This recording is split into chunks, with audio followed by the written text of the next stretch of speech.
इंसान के जीवन के बहुत सारे दुखों में से एक दुख ये भी है कि वो कभी चुप नहीं रह सकता, हमेशा कुछ न कुछ बोलता ही रहता है। सिर्फ हमारे बोलने के कारण हमारे आधे से ज़्यादा दुख पैदा होते हैं। परिवार के अधिकतर झगड़ों की वजह हमारा बेमतलब बोलना ही होता है। हम में से कोई भी चुप रहना ही नहीं चाहता।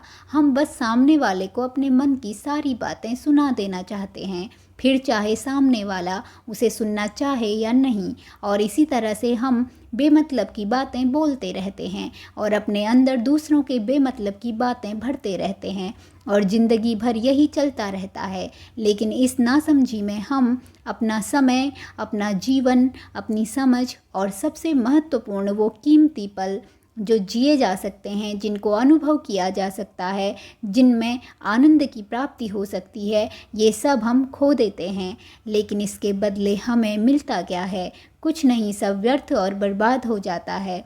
इस पागलपन में हमने कितने कीमती पलों को खो दिया, इसका एहसास कुछ ही लोगों को हो पाता है। बाकी लोग जैसे उन्हें अपने आने का ही पता नहीं होता, खुद के बारे में वो जानते ही नहीं, उसी तरह उन्हें अपने जाने का भी पता नहीं चल पाता।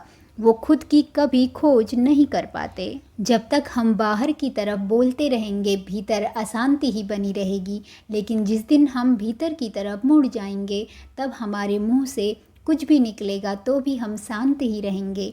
दुनिया में जितनी भी बुराइयां हैं, ज़्यादातर हमारे बोलने से ही उत्पन्न होती हैं, क्योंकि हम चुप रहना कभी चाहते ही नहीं। हमें जितनी ज़रूरत है हम उससे कई ज़्यादा बोलते हैं।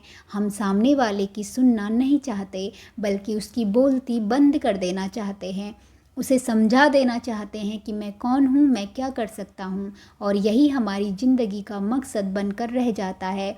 हमारी सारी ऊर्जा इस व्यर्थ के बोलने में बर्बाद होती रहती है।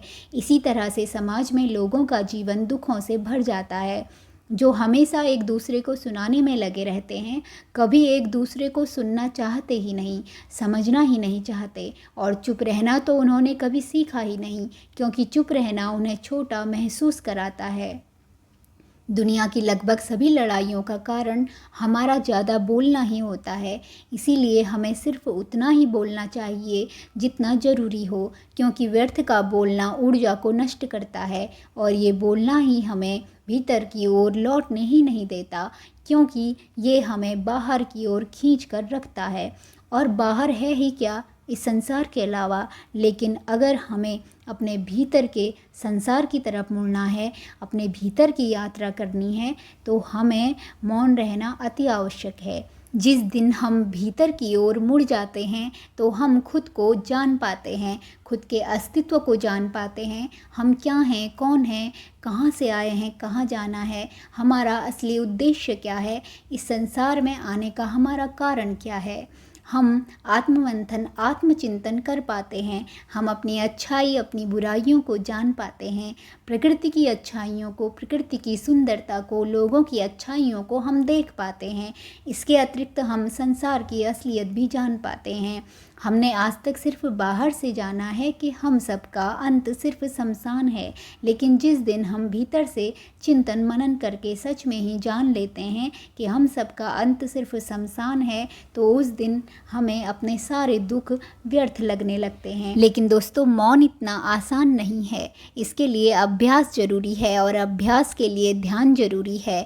निरंतर ध्यान का अभ्यास करते करते हम अंदर से शांत होने लगते हैं। जब हम अंदर से शांत हो जाते हैं, तो फिर बाहर से भी हमें मौन रहना ही अच्छा लगता है। व्यर्थ का बोलना फिर अच्छा नहीं लगता और व्यर्थ का सुनना भी फिर अच्छा नहीं लगता। इस तरह से मौन रहने से हम अपने जीवन को समझ पाते हैं व जीवन के मूल्यों को भी समझ पाते हैं।